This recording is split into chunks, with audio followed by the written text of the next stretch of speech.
ഇവിടെ രാഷ്ട്രീയ വേർതിരിവുകളില്ല, ചില അടയാളപ്പെടുത്തലുകൾ മാത്രം. തുറന്ന രാഷ്ട്രീയ ചർച്ചകൾക്കായി ഈ ചാനൽ സബ്സ്ക്രൈബ് ചെയ്യൂ. Open politics.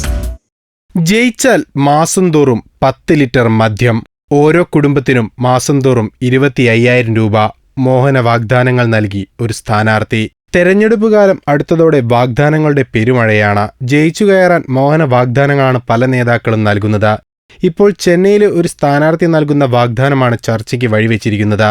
മാസം തോറും 10 ലിറ്റർ മദ്യം എല്ലാ വീട്ടിലും എത്തിക്കുമെന്നാണ് സ്ഥാനാർത്ഥിയുടെ വാഗ്ദാനം. തമിഴ്നാട്ടിലെ തിരുപ്പൂർ ലോക്സഭാ മണ്ഡലത്തിലെ സ്ഥാനാർത്ഥിയായ AM ഷെയ്ഖ് ദാവൂദാണ് വ്യത്യസ്ത വാഗ്ദാനം നൽകിയത്. തെരഞ്ഞെടുപ്പിൽ വിജയിച്ചാൽ മണ്ഡലത്തിലെ ജനങ്ങൾ മദ്യം തേടി അലയേണ്ടിവരില്ലെന്ന് അദ്ദേഹം പറയുന്നു. മാസം തോറും 10 ലിറ്റർ മദ്യം എല്ലാ വീട്ടിലും എത്തിക്കുമെന്ന് ദാവൂദ് ഉറപ്പു നൽകി. ശനിയാഴ്ച കളക്ടറേറ്റിലെത്തി തെരഞ്ഞെടുപ്പ് പത്രിക സമർപ്പിച്ചതിനു ശേഷമാണ് തന്റെ വാഗ്ദാനങ്ങൾ ദാവൂദ് വെളിപ്പെടുത്തിയത്. പോണ്ടിച്ചേരിയിൽ നിന്നും ഇറക്കുമതി ചെയ്ത് 10 ലിറ്റർ മദ്യം വീടുകളിൽ എത്തിക്കുമെന്നും ദാവൂദ് പറഞ്ഞുവെക്കുന്നു. മാസം തോറും ഓരോ കുടുംബത്തിനും 25,000 രൂപ നൽകുമെന്നും അദ്ദേഹം പറയുന്നു. മേട്ടൂർ മുതൽ തിരുപ്പൂർ വരെ കനാൽ, ഒരു കുടുംബത്തിലെ ഒരാൾക്ക് വീതം സർക്കാർ ജോലി, വിവാഹത്തിനായി 10 സ്വർണ്ണ നാണയങ്ങളും 10 ലക്ഷം രൂപയും MP ഫണ്ടിൽ നിന്നും നൽകും. ഇങ്ങനെ നീളുന്നു ദാവൂദിന്റെ വാഗ്ദാനങ്ങൾ. ஒரு 15 கோரிக்கையாக வைத்திருக்கிறேன். ஒன்று, குடும்ப தலைவிக்கு மாதம் ஒன்றுக்கு 25,000 ரூபாய் அரசாங்கத்திடமிருந்து நிச்சயமாக பெற்று தருவேன். அதே போல் குடும்பத்தில் உள்ள தவறுக்காக சொல்ல வரவில்லை, அனைவரும் மருந்துக்காக சாப்பிடுவதற்குரிய பிராந்தியை, ஒரிஜினல் சுத்தமான பிராந்தியை பாண்டிச்சேரியிலிருந்து இறக்குமதி செய்து குடும்பத்தில் உள்ள ஒவ்வொரு நபருக்கும் 10 லிட்டர் பிராந்தி மாதம் ஒன்றுக்கு கண்டிப்பாக வழங்கப்படும். குடும்பத்தில் உள்ள ஒருவருக்கு நிச்சயமாக அரசாங்க வேலை கொடுக்கப்படும்.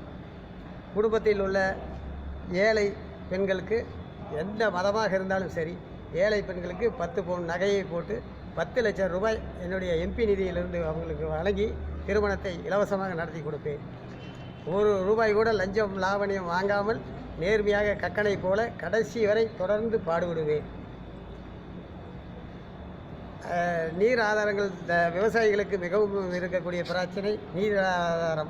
மேட்டூரிலிருந்து அந்தியூர் வழியாக, கோபியின் வழியாக நேராக திருப்பூருக்கே வாய்க்காலை வெட்டி மக்களுக்கு மேட்டூர் குடிநீரை கொடுப்பேன். இதான் கோரிக்கை. ஆமாங்க.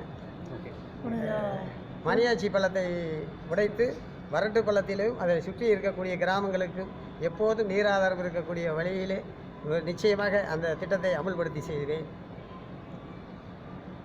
ഇവിടെ രാഷ്ട്രീയ വേർതിരിവുകളില്ല, ചില അടയാളപ്പെടുത്തലുകൾ മാത്രം. തുറന്ന രാഷ്ട്രീയ ചർച്ചകൾക്കായി ഈ ചാനൽ സബ്സ്ക്രൈബ് ചെയ്യൂ. Open politics.